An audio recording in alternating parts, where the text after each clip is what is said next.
Hello, Hello. bienvenue chez Lily Corner.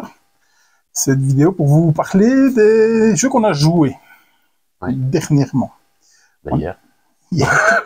Et dernièrement. Hier et dernièrement. On n'est pas au magasin, on est dans la salle de plaisir. C'est ça. Ouais. Allez, on commence. On va commencer par Battle Fries.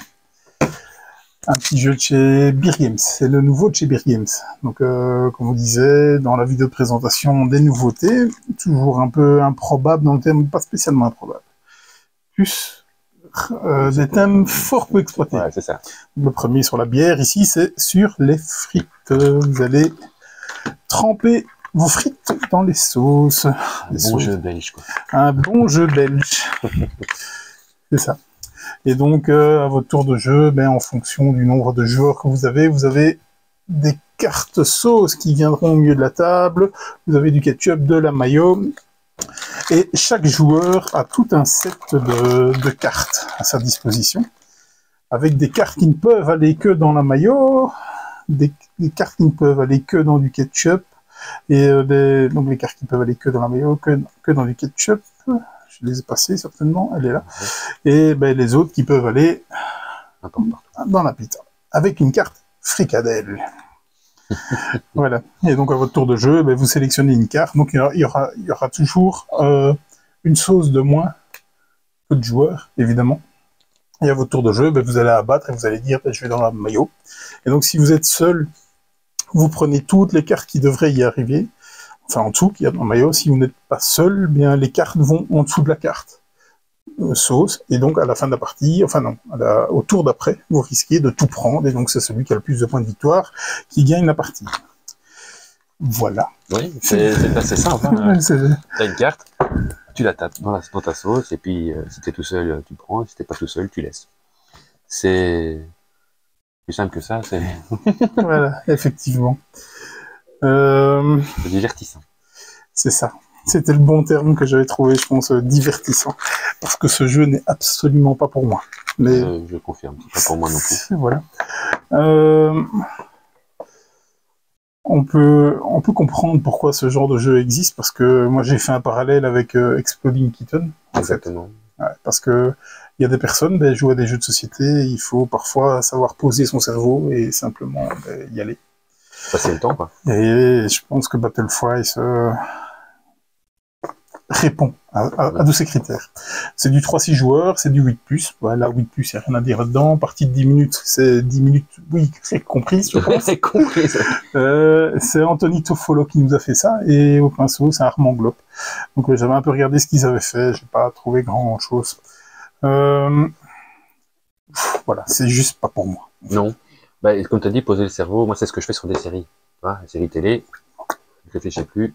En gros, je médite presque. Là, c'est un peu ça. Mais je trouve que c'est juste pour passer le temps, quoi. C'est pas, très sincèrement, c'est pas le jeu que je sortirais. Et entre deux gros jeux, avant l'apéro, à l'apéro. Oui, à l'apéro. Oui, quand on est un petit peu arrosé, ça peut être sympa. Je pense qu'il peut y avoir des rires. Non, mais ce système est déjà... je connaissais déjà ce système avec Crossing, par exemple, la même chose, pratiquement. Chaque carte sauce a des petits effets, il y a des effets un peu taquins, un peu interactifs et tout ça. Donc, voilà, un jeu d'apéro. Mais quand on voit le succès qu'a Exploding Kitten, je pense qu'il n'y a pas à s'en faire pour ce jeu-là, en tout cas. L'édition, c'est toujours graphiquement très marqué. En tout cas, Belgium Beer Race, c'était marqué au niveau graphique. Voilà. Que dire de plus? Pas grand-chose. Pas grand-chose. On va voter. Oui. Hein. Mais moi, parce que ce jeu n'est tout simplement pas pour moi. En fait. Non, mais même, non, il n'est pas pour moi, ça c'est sûr. Et j'aurais pu mettre neutre, mais je vois pas l'utilité de ce jeu, en fait. Il y en a tellement d'autres. Enfin voilà, je vais pas, ça sert à rien. Si on regarde au niveau du magasin, moi j'en trouve qu'un, en fait, comme ça. Non, mais non, pas du même style. Mais il y a tellement d'autres jeux que tu peux sortir pour te divertir que voilà. Voilà, je vais pas en dire plus. Non, mais je comprends. Pour moi, c'est une alternative Exploding Kitten. Voilà. Mais Exploding Kitten, j'y joue pas non plus, tu vois. Non, mais non. Moi non plus. Moi non plus, Voilà. parce que, encore une fois, c'est pas pour moi. Je comprends qu'on aime bien le jeu, mais voilà. Donc, quand on viendra au magasin, qu'on nous posera la question, je orienterai plus vers là qu'avec Sonic Kitchen ou vice versa, en fonction de ce que me dira les clients. Ouais. C'était Battleflight. Ok, Next one. next one. District Noir. Alors, District Noir est un jeu de majorité. C'est un jeu de joueurs, c'est assez simple, ça s'explique en 5 minutes, j'ai envie de dire. Max. Ouais, grand max. Les règles sont simples, de toute façon ça tient sur rien, donc c'est super simple. C'est un jeu par contre, c'est un jeu qui fait le taf. Hein. Franchement, il est vraiment bien. Enfin, moi j'ai beaucoup apprécié ce jeu, d'ailleurs j'en ai vendu un aujourd'hui. C'est un jeu dans lequel vous allez avoir des cartes de... Bon, ça déjà, c'est... Les aides de jeu. Les aides de jeu. Dans ce paquet de cartes, vous allez avoir des points, on va dire, négatifs, vous allez avoir des points positifs, qui sont des points, on va dire, supplémentaires ou en moins à ajouter par rapport à ce que vous allez pouvoir gagner en faisant les majorités. Et les majorités, c'est très simple, il y a des cartes 6, des cartes 5, des cartes 7 et des cartes 8. Dans les cartes, ouais. Il y a 5 cartes 5, 6 cartes 6, 7 cartes 7, 8 cartes 8. Jusque-là, très simple. À votre tour de jeu, vous allez avoir 5 cartes en main, le paquet sur la table, 2 cartes retournées pour la première manche. À votre tour de jeu, on a les 5 en main, hop, soit vous posez une carte dans la rivière, soit vous ramassez les 5 premières cartes, les 5 en partant de la droite. Le truc, c'est que ramasser les cartes, vous ne pouvez le faire qu'une fois pendant votre manche. Et donc, ça se déroule en 4 manches. Ce qui veut dire que vous allez ramasser que 4 fois des cartes. Et donc, il faut attendre le moment opportun de prendre les meilleures cartes pour pouvoir, vous, faire vos séries. Séries, comment? Ben, voilà. Quand on ramasse des cartes, admettons que ce soit comme ça. Je ramasse les... Non, on va faire comme ça. Je ramasse les 5 premières cartes. Hop, les 5 premières. Je laisse celle-ci.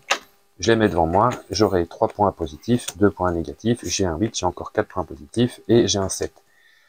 La dernière carte, je serai de toute façon obligé de la mettre. Mon adversaire va faire exactement la même chose. On va faire nos séries. C'est celui qui est majoritaire en 8 qui marquera les 8 points, celui qui est majoritaire en 7 qui prendra les 7, ainsi de suite. On ajoute les points positifs, on soustrait les points négatifs, et that's it. Et on fait ça en 4 manches. Il y a juste un petit twist, c'est que dans le paquet de cartes, il y a des cartes bâtiments. Il y en a 3. Ces 3 cartes bâtiments, ben, elles se jouent exactement comme toutes les autres cartes. Le truc, c'est que si quelqu'un arrive à avoir les 3 cartes dans sa main, il gagne la partie automatiquement. Il n'y a rien de plus compliqué que ça. C'est vraiment très très simple, mais par contre, c'est quand même assez tactique, hein, parce qu'on réfléchit à 2 fois à mettre une carte dans la rivière, on réfléchit à 2 fois avant de ramasser, parce qu'on sait qu'on peut le faire qu'une seule fois. Donc c'est pas mal, vraiment pas mal. J'aime beaucoup. Moi, j'ai beaucoup aimé ce jeu, vraiment.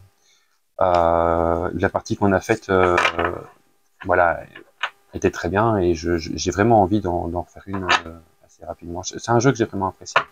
Après, c'est un jeu qui a été fait, j'essaie de voir Nobutake Dogen, je connais pas, je connais pas. Nobutake Dogen et Naoshi Maruno. on est gâtés entre les auteurs polonais et les auteurs japonais. On a peut-être pas bien choisi les choses. Parce que là, on peut dire que celui qui l'a illustré, c'est Vincent Roche. C'est pas mal. Parce que là, ça va. Il était japonais, mais bon. Voilà. Donc voilà, pour moi, ce jeu très simple d'explication, et beaucoup plus à jouer. Par contre, si je me rappelle bien, c'est un... Non, je pense pas. 10 plus. C'est un 10 plus. C'est parce qu'il a de plus. Non, mais c'est un 10 plus, mais ouais, ça le fait, quoi. Ouais, ça le fait. Parce que c'est quand même, c'est une partie d'échec, en fait. C'est super tactique parce que, oui. En fait, votre main vous dit aussi quand est-ce que vous devez prendre. Et t'as eu le cas hier où t'avais que de la merde dans ta main et t'as tout de suite pris et donc ouais, c'est ça. que de la merde. J'avais 5 négatifs, donc je prends et puis tu te démerdes avec ce qu'il y a. Ça m'a fait penser un peu à Honshu. Honshu? C'est Honshu, hein? Non, avec Honshu, c'est jeu de collecte de ressources. Ah non, je me trompe. Avec des cartes que tu mets au-dessus, en dessous, que tu viens écraser. C'est lequel alors où on fait aussi des collections de cartes. On a 4 tours, on a 4 cartes, on a 4 actions à prendre et en fonction, on vient mettre des majorités sur les cartes. Je sais plus comment il s'appelle ce jeu, mais ça m'a fait penser à ça. Okay. Ouais. Donc moi, j'ai beaucoup aimé ce jeu. On s'était bien fait bourrer la tête en disant que c'était le jeu de Vichy et tout ça. C'est peut-être pour ça que je ne le trouve pas super exceptionnel, même s'il est super bien. Euh, j'ai un peu de mal avec la charte graphique. Ah, moi j'aime bien justement. Oui, ok. Ah, Mais c'est pas courant, on est bien d'accord, ça a fumé. Et donc c'est une question de goût, et moi voilà. Ok. Donc c'est pas pour moi. Il faut savoir que c'est un jeu japonais, donc comme c'est avec le nom de ses auteurs, ils savent pas le cacher. Mais je pense que c'est un jeu d'il y a, je sais plus, je l'ai vu sur BGG. Et je fais une soupe entre District Noir et Metro X, qui lui aussi est une réadaptation d'un jeu japonais. Il a 2, 4, voire 6 ans, ce jeu, donc je ne sais pas. Okay. Donc mais ouais, c'est vraiment très très bien. C'est super tactique. Maintenant, il faut savoir parfois accepter aussi d'avoir des négatifs. Non, une main de cartes où tu peux fracasser l'autre comme toi, où t'avais que des négatifs. Et donc, il y a eu aussi un fait de jeu aussi où j'avais 2 bâtiments, et la première carte que je joue, c'est un bâtiment, obligeant mon adversaire à la prendre. Donc, évidemment. Donc, bah oui, ça fait partie du random. Oui. Voilà. Ça reste un jeu de cartes, donc il n'y a rien à faire. Hein. C'est la chance au tirage. Bien sûr, bien sûr. Mais c'est les échecs avec les cartes. Quoi. Donc, c'est vraiment bien. Ouais, c'est topissime. Moi, je trouve que c'est pas facile. C'est pas mon pouce est déjà. Ouais. C'est assez simple. Qu'est-ce qu'on en dit? Ben. Oui, ben, je pense que voilà. Simple. Je pense qu'il va rester longtemps sur les étals. Ah, il s'en recommande, oui, parce qu'il n'y en a plus beaucoup. C'est ça. Il va longtemps, ça veut dire dans le temps. Oui, j'ai compris. Comme un Azul, genre de choses. Ouais. Voilà. Troisième. Ben, next. J'espère qu'il rentre toujours dans la vidéo. On verra. Extinction. Un jeu coop. C'est du 10+, partie de 1 à 5 joueurs. Pour des 75 minutes, et on est dedans, je pense, hein, on l'a fait hier. Donc ici, c'est la boîte Panda, c'est une boîte collector qui sera en tirage unique, qui est exactement le même que la boîte Tigre. Vous avez exactement la même chose à l'intérieur. C'est du coop. On va essayer de pas tout sortir, même si je vais quand même sortir un peu quelques éléments, parce que il a une belle mise en place quand même, celui-là, il a une belle mise en place. Donc vous allez tous jouer un petit personnage, vous aurez 3 dés à votre pour faire vos actions, et vous avez tout un deck de cartes qui est propre à chaque joueur. Vous avez aussi de l'argent, vous avez des tuiles déforestation qui viennent complètement pourrir votre map. Vous avez aussi vos animaux. Donc on est vraiment sur un jeu très thématique et très dans l'air du temps, sur la sauvegarde animale, sur la déforestation, sur ce genre de choses. Vous avez même des pandas qu'on n'a pas encore joué. On a joué que la version tigre, on n'a pas encore joué le scénario panda, 3 scénarios dedans. Les pandas et les tigres vont jouer ici. De l'autre côté, vous avez une map avec de l'eau où vous allez jouer les loutres. Et donc vous allez avoir un certain nombre de tours pour gagner en fonction de combien vous êtes. Donc, comment vous gagnez la partie? D'une seule façon, comme dans les jeux coopératifs, vous avez une seule façon de gagner et 10 façons de perdre. Multiple de perdre. Donc, au bout d'un certain nombre de tours, si on joue à 2, il va y avoir 2 phases de vote, parce qu'ici, on va avoir des pays. Et il va falloir les faire voter oui. Et faire voter oui, comment on va les faire voter oui? Ils auront tous une condition pour lesquelles il faudra voter oui. Donc avoir autant d'argent, plus autant de cubes qu'on aura sur la carte, si on arrive à atteindre le niveau. Il y a des objectifs qui se jouent au dé, par exemple. Hein. Donc, voilà, il y en a quand même quelques-uns. Il n'y en a pas énormément en plus. Je crois qu'il y en a 4-5 en plus. Donc au niveau de la rejouabilité, c'est pas mal, même si on reste assez limité. Au niveau des pays? Des pays, des objectifs à atteindre. Les événements qui arrivent à chaque tour. Ils sont bien pourris, ceux-là, d'ailleurs. Ouais, et qui peuvent bien faire mal d'une partie à une autre en fonction de l'ordre dans lequel ils sortent. Donc, la partie que j'ai perdue en solo, par exemple, j'ai eu 2 fois la carte qui faisait enlever un événement constant, parce qu'on a des événements constants et des événements one-shot. J'ai eu 2 fois la carte tout de suite qui enlevait des événements constants qu'il n'y en avait pas. Et puis les événements constants sont arrivés. Et bien entendu, les cartes qui déclenchent les événements constants sont arrivées après. Et donc ça pique. Ça pique. Mais on peut faire un parallèle avec Pandémie. parce que moi, il m'a fait fortement penser à Pandémie. Mais on gagne sur le fil, hein. Oui, clairement, on gagne sur le fil. Pandémie aussi, ça peut très très mal se passer en fonction du tirage de cartes. Ouais, Donc il faut savoir l'accepter. Ben, c'est un peu le principe souvent des jeux coopératifs. Sinon, j'ai retrouvé ce mode coopératif, à savoir qui va faire quoi, la discussion avant. Donc au niveau de l'immersion coopérative, on y est. Oui. Au niveau du thème, c'est assez prenant aussi, le fait de voir ces animaux disparaître les uns derrière les autres et essayer de les sauvegarder, les faire se... On a eu du pot, hein. On a fait un 5. Bon, d'accord. un 6. Bon, Donc on a joué, on a gagné, somme toute sans trop de stress, ouais. parce que les dés ont été avec nous. Ouais. Parce qu'il faut savoir qu'on vient mettre des tuiles sur le plateau à la fin de chaque tour en fonction d'un lancer de dés. Si jamais la tuile tombe sur un emplacement où il y a un animal, l'animal est mort. Et donc voilà. Et donc on a même sacrifié plusieurs fois des animaux parce qu'on s'est dit parce qu'à un moment donné il y en avait trop et donc ça nous a permis de virer des événements constants qui sont bien pourris. Ouais, surtout qu'on a quand même chopé 2 fois le même événement constant et donc une carte déclenchait les 2 à chaque fois. Ouais. C'est... Et donc ma partie, une carte déclenchait les 4. Les 4, hein. Ouais, donc c'était violent, quoi. Vous perdez 2 animaux et vous... Les 2 tuiles. Ouais, ça c'est chaud, quoi, même. N'empêche, à 5, ça va quand même être chaud, hein. 5, c'est 4 tours. Hein. Oui, mais tu joues... ouais, tu joues 5 fois et tu joues plein de dés. 5 fois. Oui, mais et donc, dés, à chaque fois, tu dois mettre plus haut, hein, donc... Et ça c'est malin. Au niveau des actions, il y a plein d'actions. On va remettre des cartes qui donnent des actions. Il faudra même essayer de doubler, voire tripler les cartes, ça va être important. Parce que justement, quand on va déployer ces dés, c'est en fonction de la valeur du dé. Et donc vous devez mettre plus haut. Si vous avez des dés inférieurs, vous ne pouvez pas y aller. Voire des dés égalitaires, vous ne pouvez pas y aller. Ça c'est malin. Ouais. C'est vraiment très très malin. Mais t'imagines quand tu joues à 5, les dés, du coup, ici, il faut vraiment faire un bon choix d'action parce que sinon tu bloques l'autre. Parce qu'il va d'office avoir 4 dés. Il y aura plein. Nous, j'avais que tes dés à surmonter. Quand tu joues à 5, tu as les dés de 4 joueurs à surmonter, quoi. C'est pour ça qu'il faut mettre plein de cartes action pour diversifier. Tu vas dire, on est 5, du coup, on s'en met beaucoup plus qu'à 2. Et ce qui est aussi assez malin, c'est que quand un joueur a terminé de jouer, eh bien, c'est pas dans le sens horlogique. Bon, à 2, évidemment, ça ne le fait pas, mais quand on est plusieurs, il dit, ok, à toi de jouer. Parce que ton pouvoir fait que, en fonction des cartes que tu as, tu vas savoir plus facilement intervenir, tu vas savoir plus ou moins dégager le terrain pour un autre joueur. Donc, ça, c'est pas mal. Le fait que, il y a pas mal d'asymétrie aussi au niveau des personnages, hein, parce qu'il y en a 5 ou 6 différents, je pense. On a minimum 5. Ouais, donc le panda, il est vraiment beau. Hein. Donc, par contre, c'est les pouvoirs des gars, c'est pas pour rire, hein. On les a utilisés. Hein. Sans les pouvoirs. Ça, je regrette qu'il n'y a que 2 pouvoirs, en fait, à chaque personnage. 2 possibilités de cartes, ouais. Donc ça aurait été bien. Bon, maintenant, c'est peut-être une future extension ou genre de choses. Alors que par contre, il y a un tas de cartes énormes et qu'on ne va pas au bout, en fait. Parce que tu regardes toutes tes cartes au début, tu regardes ce que tu as, évidemment, pour savoir ce que tu vas être capable de faire. Tu mélanges tes cartes, tu mets de côté, tu prends à chaque fois. Normalement, chaque tour, tu prends une carte, peut-être 2, en fonction de l'action que tu fais, mais tu vas pas au bout de ton paquet.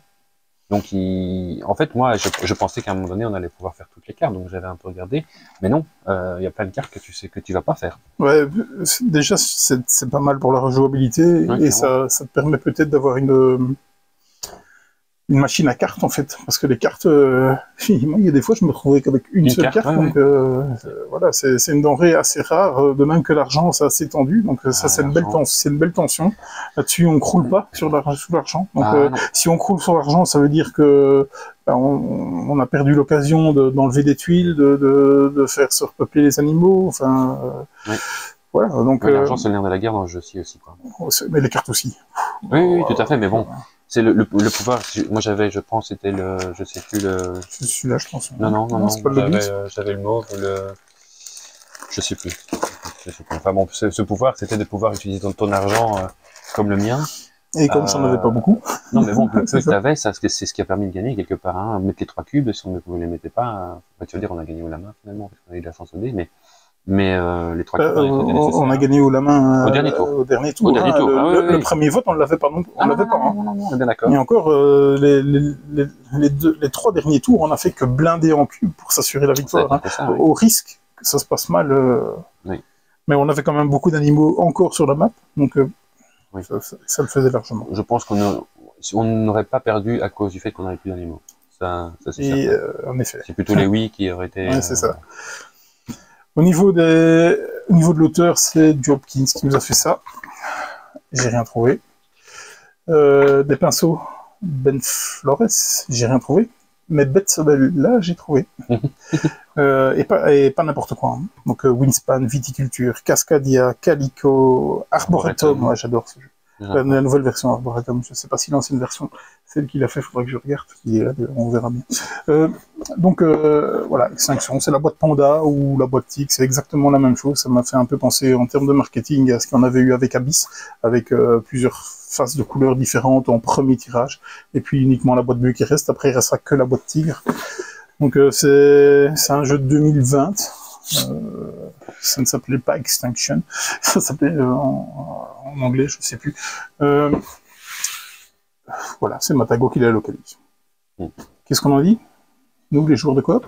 Bah oui, ouais, forcément. On a beaucoup aimé, ouais, c'était pas mal. Ouais, vraiment. Belle tension. Ouais, c'est bien, parce qu'il faut regarder à tout. Hein. Il est marqué, c'est quoi? C'est un 10+. C'est un 10+, oui. Ouais, moi c'est... Ouais, je suis pas choqué avec ces mensurations. Donc, non mais bon, moi je trouve que 10+, ouais. Quand même limite, vraiment. Enfin bon, voilà.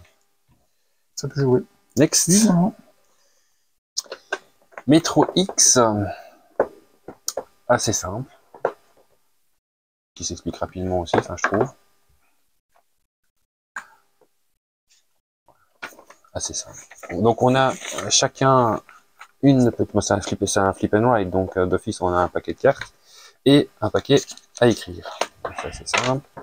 Chacun va avoir une feuille d'un pays. Il y a plusieurs pays dans le paquet. Hein. Ces cartes qui sont c'est des feuilles qui sont recto verso. Ici on est sur quoi, c'est la Hollande. Oui. Là on a Hollande, on a toujours la Hollande. Ici on va voir la France. On va avoir je sais pas. Je ne me rappelle plus. Déjà hier, j'ai bugué dessus. C'est bien qu'il c'est Berlin. Il y a Berlin l'autre. Berlin, c'est vrai, c'est l'Allemagne et c'est là. Il y a Amsterdam, Berlin, et ils ne parlent pas des deux autres, en fait. Enfin bon, peu importe. Il y a plusieurs pays, donc les cartes sont un peu différentes, mais le but est toujours le même. Le but est de faire ces lignes de métro. Les lignes de métro, comment on les fait? On va avoir sur la carte, je ne sais pas si vous voyez ici, j'espère qu'on voit un peu à l'écran. Ouais, je peux faire ça. Du coup, c'est moi qui ne vois plus. Et donc, sur chaque ligne de métro, vous avez des jonctions. Et vous avez les lignes qui s'entrecroisent. Donc vous allez pouvoir utiliser l'avancée de certaines lignes pour avancer d'autres lignes. Comment ça se passe? C'est très simple.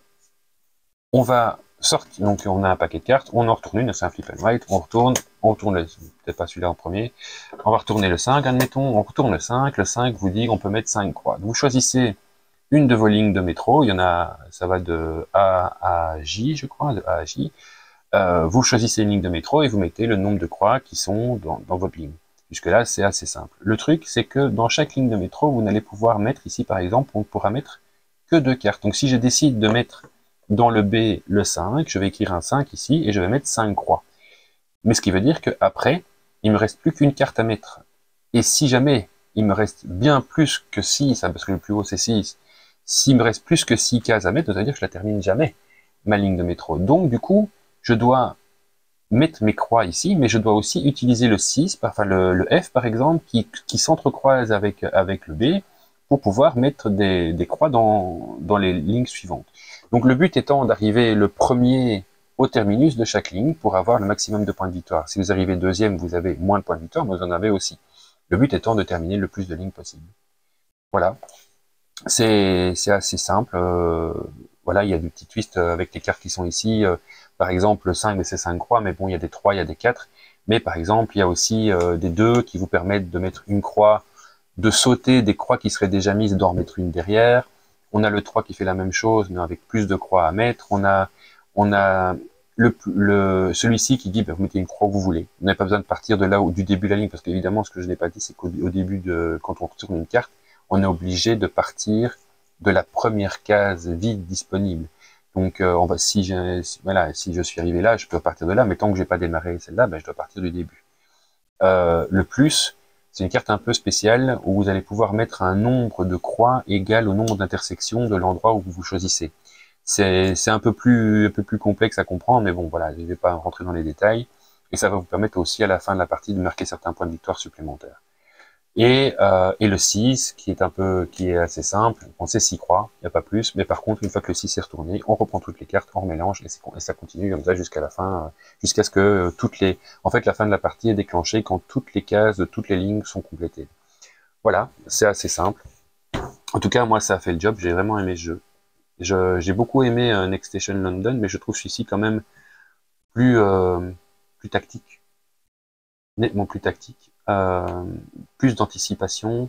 Enfin, en même temps, on a bien vu à chaque fois, on n'a pas toujours eu les meilleures cartes au bon moment, mais bon voilà, il faut essayer de pas se bloquer, il faut essayer de faire en sorte d'avancer au mieux, quoi. Voilà. C'est ça qui est bien justement à ce jeu, c'est qu'il faut extrêmement anticiper. Il faut toujours anticiper parce qu'on se dit ouais, justement il me fallait un 3, si je mets 3 là, mais ça va être top. Pas spécialement. Non. Parce que ça risque de bloquer certaines lignes.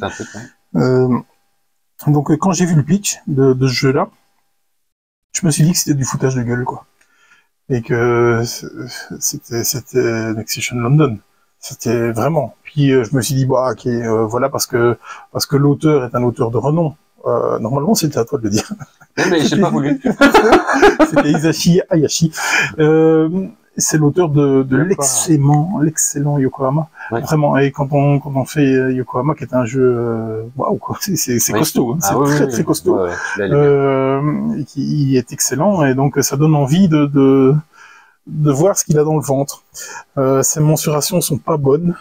Du tout, parce que c'est un 8+, et jamais de la vie. Bah, tu sais jouer, tu sais jamais mettre des croix avec les cartes, mais tu sais pas anticiper comme on anticiperait, c'est sûr. Pour faire ça, voilà, je suis pas certain que les 8+ savent commencer à dire ok, mais il va me falloir le tour d'après, il me faudrait bien ça, il faudrait pas toucher à ces lignes-là parce qu'à ces lignes-là il me faudrait ce numéro-là. Et donc avec un 8+, j'ai pas l'impression qu'il y a énormément de lignes terminées. Non, à la fin tu vas en terminer nettement moins. Ouais, donc maintenant effectivement oui, ça va jouer parce que les règles sont simples, sont très très simples. J'ai un peu de mal quand même bon, ça c'est aussi le fait du daltonisme aussi un peu, même si ça a été prévu, hein, parce que chaque ligne de métro a ces petits caractères qui sont minuscules à l'intérieur de ces lignes, et donc à un moment donné, ici au milieu, c'est un peu une salade de couleurs. Voilà. Donc pour retrouver ces jeunes là-dedans, c'est costaud. Ça va. Oui, je me doute bien. Maintenant, le format de la boîte est là, je sais plus combien il coûte, 15-16 euros, quelque chose comme ça. Donc effectivement on y est, donc on va pas mettre une feuille à 4, on est bien d'accord, sinon on explose le prix pour un flip and buy. Faut toute proportion garder quand même au niveau du matériel. Il n'y a pas grand chose à dire d'autre. Mais si on joue bien un jeu, les scores sont serrés. Oui, clairement. On a sur un point, je pense. Un point. Ouais. Les scores sont vraiment serrés. Et on n'est pas parti du tout de la même façon. Au début, si. Au tout début, c'est parce qu'on a eu les cartes qui étaient. On commence par une carte X, donc on est obligé de prendre une station où il y a énormément de lignes qui se regroupent pour marquer le plus de points déjà et pour marquer le plus de croix dedans. Ouais, c'est ça, il n'y avait pas 600 possibilités. Non, il n'y a pas 600 possibilités. Donc en effet, c'est d'office qu'on est parti mais ça, c'est après, on a bien fait. Donc belle surprise. J'avais très très peur, très peur, vraiment, parce qu'on a beaucoup aimé Next Station London. Et pour au final dire que je pense que je préfère celui-ci. Ah oui, je préfère celui-ci aussi. Et pourtant j'ai joué sur BGA Next Station London, je peux te dire. Ouais, donc, mais oui, oui, pour moi celui-ci est à un niveau au-dessus, quoi. Maintenant, dans l'esprit des gens, comme moi je l'ai eu, est-ce que directement ça fait pas doublon, en fait? Donc moi, directement, dès que j'ai vu le pitch et tout, j'ai dit, ça sert à rien. Si tu connais pas un peu, si on te l'explique pas, voilà, c'est pour ça que j'ai attendu avant de le faire venir. J'ai attendu une bonne semaine avant de le faire venir, voir ce qu'il en disait, parce que si c'est pour avoir deux jeux identiques, l'un à côté de l'autre, sur la même étagère, voilà. Et ce n'est pas le cas. C'est pas du tout le cas. C'est pas du tout le cas. Qu'est-ce qu'on en dit? Ok. Sans surprise. Sans surprise, vraiment sans surprise. Ouais, je pense. Et donc celui-là, hein, je pense que c'est celui-là que c'est un jeu de 2016. Ah, c'est possible. Ouais. C'est l'édition de dire, mais... Oui, non, il vient d'arriver chez Schmitt, hein, donc, mais c'était une édition japonaise, hein, de 2016. qui n'était pas chez Smith à la base. Je ne connais pas la maison d'édition. Donc, au niveau de l'édition japonaise, le graphiste, j'ai pas retenu son nom, et comme je ne l'ai pas noté, c'est encore pire, c'est aussi le graphiste de Yokohama. Ok. Donc, oui, on l'avait fait la dernière fois. On a dit que c'était une espèce de duo, un tandem. Oui, c'est ça. Ils ont fait Twins aussi, j'en ai entendu beaucoup de bien de jeu, que je n'ai pas testé. Le gros morceau. Ouais, c'est sûr. Celui-là, c'est toi qui l'explique. Ouais. Twilight Inscription. Alors, là aussi, pas mal d'amalgame, parce qu'on est sur un jeu qui est dans l'univers de Twilight Imperium, qui est l'énorme jeu de civilisation, énorme. C'est 8-10 heures de jeu, un 4X, donc je ne l'ai jamais joué et je ne le jouerai jamais, comme je déteste les 4X. Donc, pas mal d'amalgame, en se disant, ça va être la même chose. Et pourtant, le pitch disait aussi qu'on était sur un réel 4X. Donc, effectivement, les 4X sont bien là. Oui, ils sont là. Bah oui, il y a 4 bateaux. Ils sont là, les 4X. Donc, c'est clairement ça. Je vais essayer de vous montrer un peu de matériel, mais vraiment un tout petit peu. Donc, on a déjà des énormes dés. C'est pas mal, j'aime autant les énormes dés. Donc, on va avoir 4 plateaux, mais différents, complètement différents. Normalement, ça se passe comme ça. Maintenant, il va falloir retrouver les 4 parce que il y en a une chier. Là, vraiment, ils se sont fait plaisir. Hein, donc, on a le plateau industrie ici et évidemment, je vais. Il est là. Vas-y, je bouge pas. Tac, il est là. Donc, il y en a un. Il est prévu pour 8 joueurs. Donc, il y a bien 32 fiches. Donc, ça, c'est ça. Et il y a même une fiche pour un peu l'automa aussi que vous allez. Et c'est 2 fiches recto verso. Oui, bien sûr, c'est 2 fiches recto verso. Il y en a tout plein chez mon Steve, ok. Ça, les 2 tiers, non, ouais, une grosse moitié, c'est les factions. Donc, les factions, il y en a aussi quelques-unes. Hein. Oui. Puis après, il y a toutes les cartes événements, ça va se jouer en 15 ou 16 tours, je me rappelle pas. Et c'est nécessaire. Ouais. Donc, après, il y a les cartes quêtes et tout ça qui vont avec. Donc, il fait peur. Il fait vraiment peur. Donc là, je t'avoue que quand tu m'as mis devant, je me suis dit, waouh. Et donc, la première chose à dire, qui est vraiment, vraiment top, parce que je l'ai fait, c'est, vous avez ça, ce petit fascicule qui est apprenez en jouant. Donc, vous avez une légère mise en place. On vous explique pas les règles. Oui. Tirez la première carte. Vous suivez ce qu'il y a sur la première carte. Il y a un petit explicatif. Vous avez joué. Donc, parce qu'évidemment, il vous dit jouez là, faites ça. Oui. Faites ça sur les 4 premières cartes. Et après, il dit vous pouvez y aller. C'est pas mal. Ouais, clairement. Parce que les règles sont pas un exemple de clarté. J'ai eu beaucoup de mal à rentrer dedans. J'ai dû lire 2-3 fois les règles et encore, il y avait pas mal de choses totalement abstraites. Le fait est qu'il n'y avait pas, à ce moment-là, quand j'ai regardé énormément de vidéos, règles. Moi, ça m'aide beaucoup. Donc, c'est peut-être pour ça aussi que je m'en prends un peu aux règles. Et puis, ben, voilà. Quand on le voit déployer, ça fait peur. Il faut une énorme place, vraiment. Je ne sais même pas ce qu'il faut comme ça pour jouer à 8. À 8 il faut 8 fois ça, plus un peu de place pour mettre le reste. C'est juste terrible. Alors autant, on va faire un parallélisme directement avec le mur d'Adrien, qui est dans les flip and wide. Donc ici, on est dans un roll and wide. Même si il fait les deux pour finir. Enfin, c'est les dés qui donnent les ressources, donc c'est un roll and wide. Le mur d'Adrien, ben, c'était certainement ce qu'il y avait de plus abouti en termes de complexité au niveau des flip and wide et roll and wide. Et donc, celui-là est arrivé.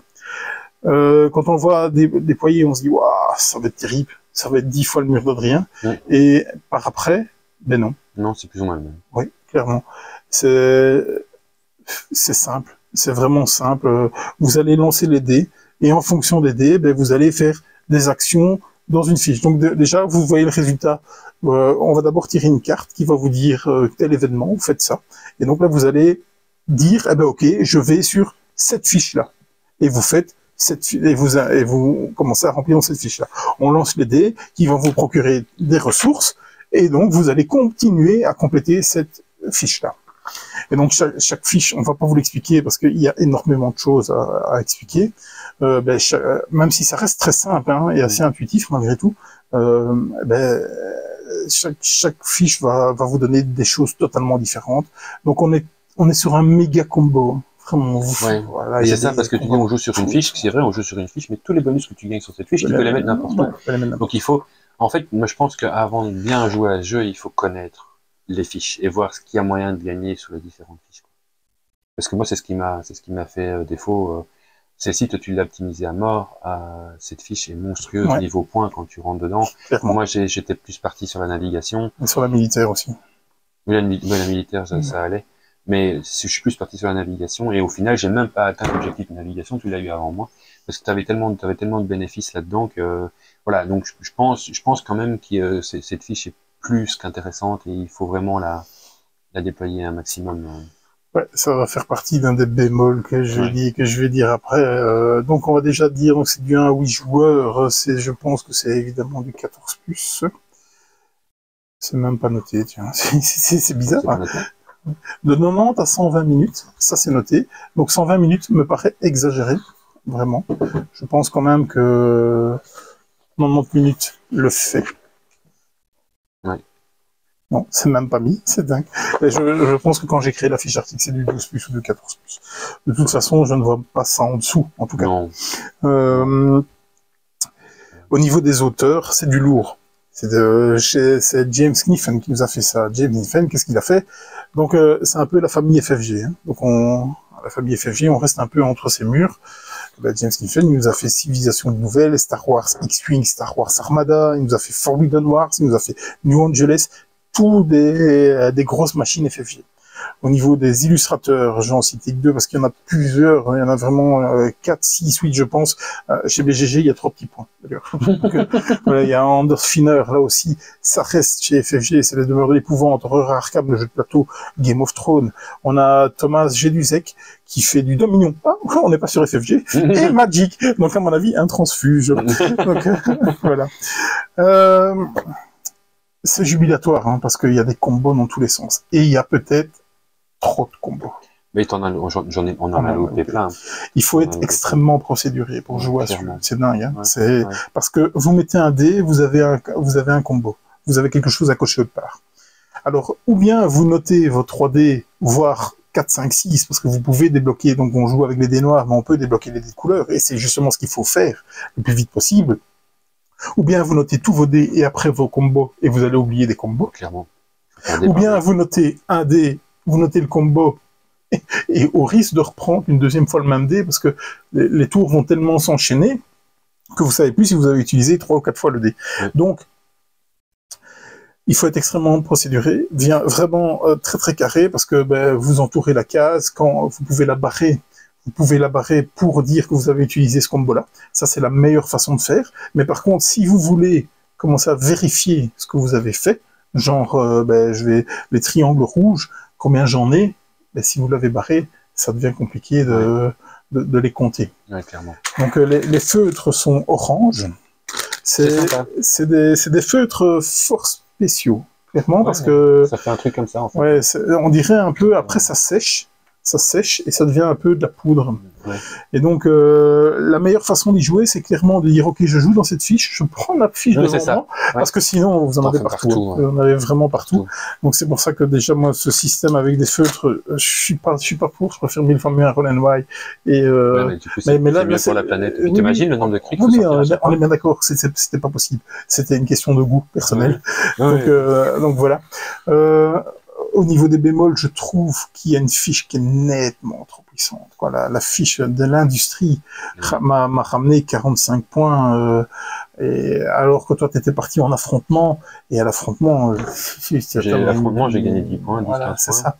Alors que je la trouve un peu faiblard, l'affrontement. Donc...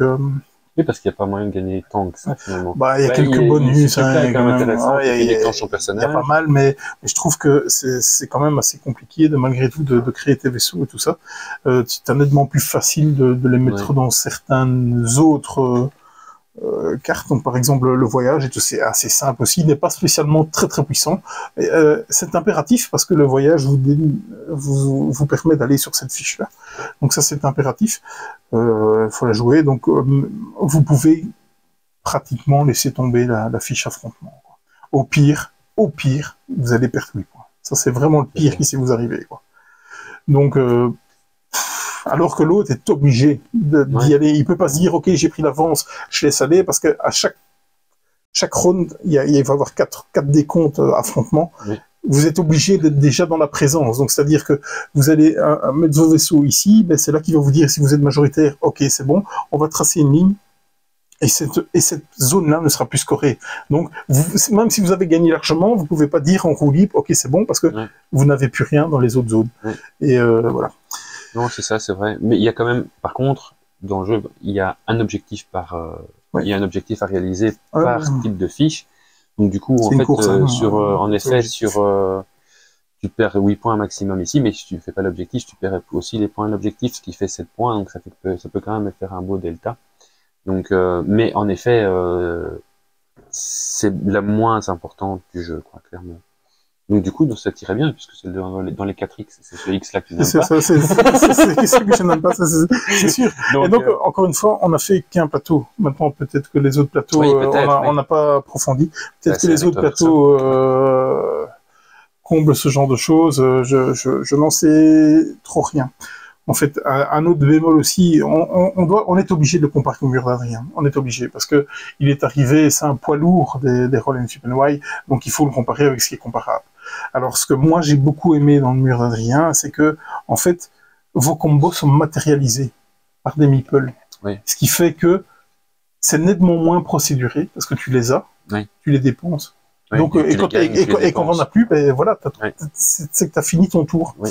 Tandis qu'ici, ben, comme je disais, ben, on a oublié un dé, on a oublié un combo, on le repasse, on remet une deuxième fois le dé, on remet une deuxième fois le combo. Ça peut arriver. Donc, c'est peut-être nous qui avons joué comme ça aussi, largement. Je pense que c'est difficile de jouer sans erreur. Ouais, certainement au début, ça c'est compliqué. Oui. Après, avec l'habitude, peut-être. Si on est bien structuré, je pense que ça peut le faire. Autre point qui me semble un peu démesuré pour le format de jeu que c'est, 2 points, le prix. On n'est pas loin des 70 € quand même. Ça, c'est le prix d'un gros jeu de plateau. Il y a du matériel, il y a du matos. La boîte est pleine, vraiment. Enfin, même s'il y a déjà un insert qui prend quand même un bon tiers de la boîte. Il y a énormément de cartes, énormément de factions, des dés de bonne facture et de bonne taille, c'est intéressant. Les feux qui ont l'air de très bonne qualité, on verra si ça tiendra dans le temps. Aucune idée, ben, les plaques style Villeda, on va dire, qui sont là. Alors les feux, c'est un peu particulier, comme je le disais, ça sèche, et puis après c'est une espèce de poudre. Donc c'est moins crasseux qu'un feutre noir Villeda classique. Voilà. Le prix est déjà fait mal. Même, on peut discuter sur le développement du jeu, hein, parce qu'on se retrouve avec 4 plateaux de jeu quand même. Hein, donc, si on dit qu'on paye le développement, je suis pas choqué outre mesure. C'est la durée qui me pose le plus problème, quoi. On est sur une bonne heure et demie de jeu. Pour un Roll and Write. Le mur de rien en 3/4 d'heure est plié. Oui, mais il y a la moitié de fiche. Mais il est aussi soutenu par contre. On est bien d'accord. On est clairement bien d'accord. Après, c'est maximum 8 tours, tu vois. Le mur d'Adrien, non, c'est même 6 tours. 6 ou 8 tours, je sais plus, le mur d'Adrien. 6 tours. 6 tours. Donc, tu vois, il y a 6 tours. Ici, il y a 16, 15 ou 16, je sais plus combien de tours, mais effectivement. J'ai pris beaucoup de plaisir. Vraiment, c'est un de mes top Roll and Write. Même si je me suis fait atomiser, ouais, mais j'avais une partie de plus. Et donc, le fait que, voilà, ça a déjà changé, la deuxième partie, ce serait dommage que ce soit une monostratégique. Qu'on puisse laisser tomber l'affrontement. Stratégique, mais celle-là est plus indispensable. Ouais, elle frappe trop fort, quoi. Clairement. Et en plus, moi, j'avais une faction qui me permettait, on combattait dans les marchandises. Ben, la marchandise me permettait de mettre 2 croix par marchandise que j'avais. Enfin, pour une fois par tour. Fois 16. Je prends 16 cases de plus que les autres, à condition d'avoir les marchandises, mais étant donné qu'on met une case de plus, d'office, les marchandises, on les a. Donc, ça me donnait de la force dans le vote, ça me donnait... enfin, voilà, Voilà. En plus, cette case de cette map donne assez facilement les dés supplémentaires. Voilà. J'espère l'approfondir et revenir sur un certain équilibrage, parce que pour le moment, j'ai l'impression que l'industrie est là, l'affrontement est là. Celle-là est pas mal hein, aussi, avec cette extension, parce qu'elle combat pas mal, elle donne pas mal de trucs, et si tu la joues à fond, tu prends full point de breaker aussi. Hein, donc, donc ça, on est pas mal là-dessus. Je sais pas que dire d'autre. Après, par exemple, tu vois, ta faction, la faction que tu avais, c'est aussi très important, parce que comme tu l'as dit, ta faction te permettait d'utiliser tes marchandises une fois par tour, et donc, quelque part, tu as pu l'utiliser blindé de fois.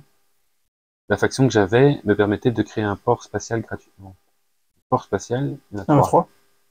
That's it. 3 que tu sais, où tu sais en avoir 2 assez rapidement sur la piste de navigation. C'est ça. Donc voilà. Mais attention, c'est un choix. Parce que si tu prends tout de suite les ports spatiaux avec la navigation, tu débloques pas les fiches pour toi les jouer, tes planètes pour toi les comboter. Donc c'est un choix. Mais effectivement, cette faction me semble assez faiblarde. Mais maintenant, il y a un paquet comme ça. Oui, voilà, il y a plein de factions. Donc encore une fois, je suis tombé sur celle-là. J'aurais très bien pu tomber sur une faction militaire et en leur lançant déchirer militairement. Oui, clairement, clairement. Donc, ouais. Oh, je sais pas quoi dire. On a déjà dit pas mal. Vraiment, si la boîte est pleine. La boîte est pleine. Oh, la boîte est pleine. Vraiment, on ne sait pas quoi faire avec tout ça. Donc, il y a même FFG avait donné un deuxième kit de dés. En cadeau dans le premier batch. Je ne sais absolument pas à quoi sert ce deuxième kit de dés. J'ai entendu dire que c'était pour ceux qui étaient de l'autre côté de la table, mais et quoi, on lance deux dés différents, enfin, donc là, je comprends pas. Donc, c'est pas grave. Alors, ou alors ils les mettent pour dire à mon avis, c'est plus ça, mais s'ils les mettent, ça veut dire qu'ils ont vu les autres. Donc voilà, je sais pas. Donc je suis quand même impressionné par le tas des cartes événements et les cartes des factions. Quoi. Donc, qu'est-ce qu'on dit de... Je vais d'abord refermer la boîte. La boîte est belle, hein. Graphiquement, ouais, c'est très très joli. C'est un peu comme Brian Boru. Très joli.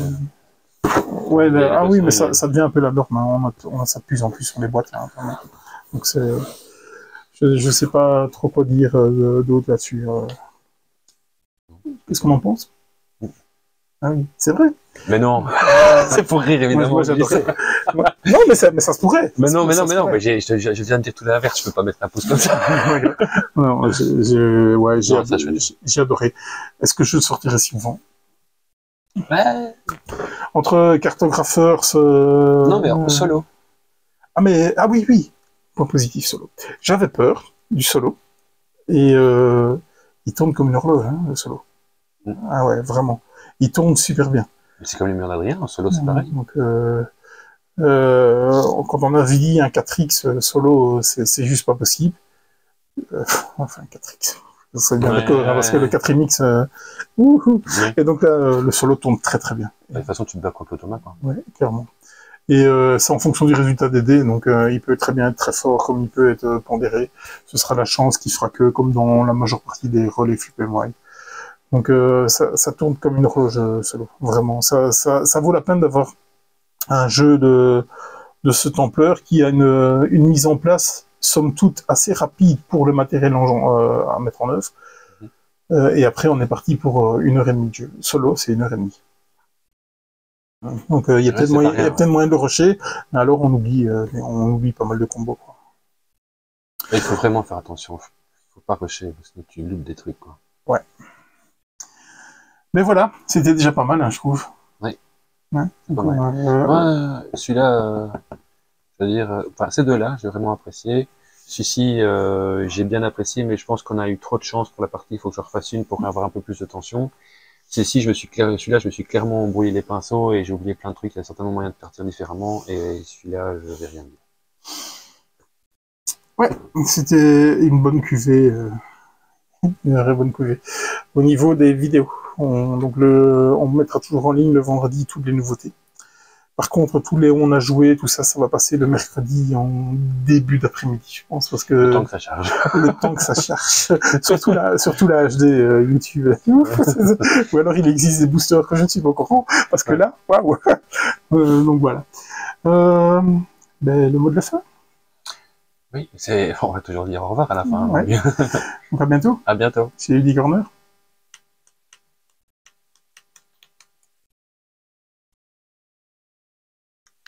C'est ça que ça compte pas. C'est ça qui est génial. La technologie. C'est ça qui est génial. Voilà. Il faudra la couper au montage.